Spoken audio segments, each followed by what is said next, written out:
Timothy, నేను స్వస్థత చేసే శక్తిని నాకు దేవుడు ఇచ్చాడు, కానీ అది ఎక్కడ ఉపయోగమో ఎవరికి అవసరమో అదే దేవుడు ఇచ్చినది. అనేకులు అన్యులు నా వైపు తిరగడానికి అన్నట్టుగా, అంటే యేసుక్రీస్తు వారి వైపు తిరగడానికి అన్నట్టుగానే స్వస్థతలు జరిగాయి తప్ప ఏదో దుర్వినియోగం చేసుకోవడానికో లేదా వ్యాపారం చేసుకోవడానికి ఇవ్వలేదండి.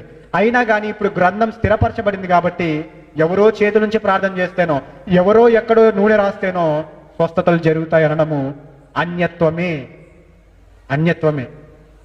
కొంటున్నారండి చాలా వాళ్ళు. అన్యులు వేరే దేవుళ్ళని విగ్రహాలను పూజించే వాళ్ళు వెళ్తారు, ఆ కొండకి ఈ కొండకి వెళ్ళి అక్కడో తాయిత్తు, ఇక్కడో ఇది, అక్కడో ఇది, విభూతి ఏదేదో తెచ్చుకుంటారు. అది పూసుకుంటే బాగవుతుంది, ఇది పూసుకుంటే బాగవుతుంది.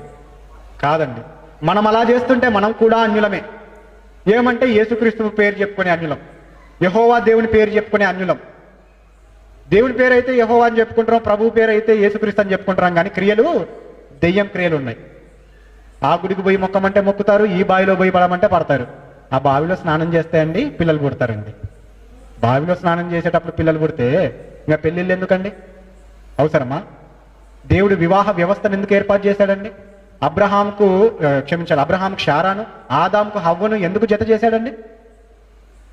బావిలో మునుగు పిల్లలు పుడతారనొచ్చు కదా. ఆదాముకు తోడుగా సహకారంగా హవ్వను ఎందుకు ఇచ్చాడు? అబ్రహాం గారికి శారాను ఎందుకు ఇచ్చారు? దేవుడు వివాహ వ్యవస్థను ఏర్పాటు చేశాడు కాబట్టి. తెలియని వాళ్ళు తెలుసుకోవాలి. దేవుడు వివాహ వ్యవస్థని ఎంతో పరిశుద్ధంగా ఇచ్చాడండి.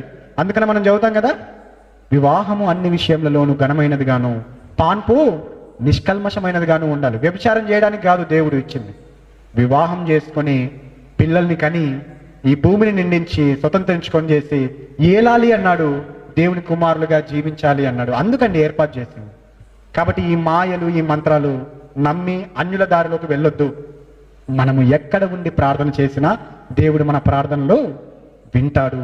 మనకు స్వస్థత జరగాలని దేవుడు ఉద్దేశిస్తే హిజ్కియాకు అనేక సంవత్సరంలో ఆయన ఇచ్చాడు, మనకు ఇచ్చే సమర్థుడే. హిజ్కియా ఎక్కడో వెళ్ళి ప్రార్థన చేయలేదండి, ఎవరి దగ్గరకో వెళ్ళి ప్రార్థన చేయలేదండి.